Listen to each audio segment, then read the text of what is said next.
Even if you're paying cash and you're not financing, it's really important to know this because at some point you're going to sell it. And when you go to sell it, this is a huge deciding factor in not only the marketing strategy that your real estate agent would or should take to list the home, but also who your buyer pool will be when it comes time for you to sell the property. Also, if you're financing this, this is going to make all of the difference in the type of loan that you could receive for the property, specifically centered around down payment. This will be a great resource to newer agents or people that are looking to purchase the condo, diving into condos, warrantable, conventional FHA, VA, all appropriate financing for a warrantable condo. Then non-warrantable condos, you really have to look into like non-QM financing and alternative options. Typically comes with a significantly larger down payment. Either A, if you're going to list it and you need to know, or B, you're looking to buy it and you need to know. Here's a great rough checklist that's going to tell you whether or not it's warrantable or non-warrantable. So some questions to ask: owner occupancy. Are there 50% or more people that use it as their primary residence? If more than 50%, it's generally warrantable. If there's less than 50%,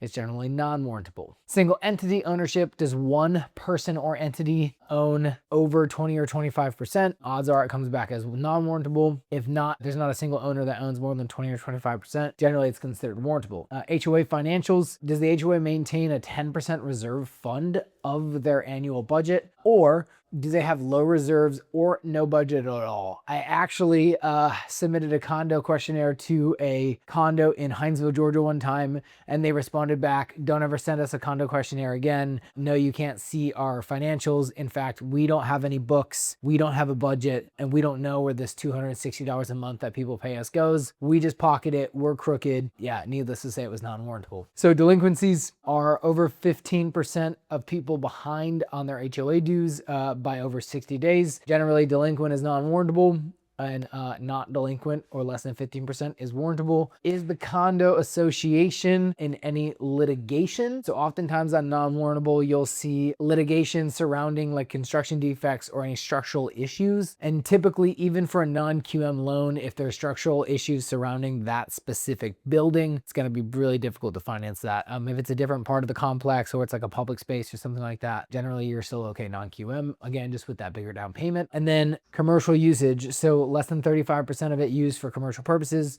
Obviously, if there's going to be over 35%, it's going to come back more of non-warrantable. Is it used Condotel? Does it operate as like a hotel motel? That's also a pretty good telltale sign. And then is it an unfinished product still ongoing? It's also a good sign that it's non-warrantable. So go ahead, take a screenshot of this list. Use that when you're trying to determine whether or not you have a warrantable or non-warrantable condo. Always okay to reach out and ask me questions if you have questions about that. Have a great day.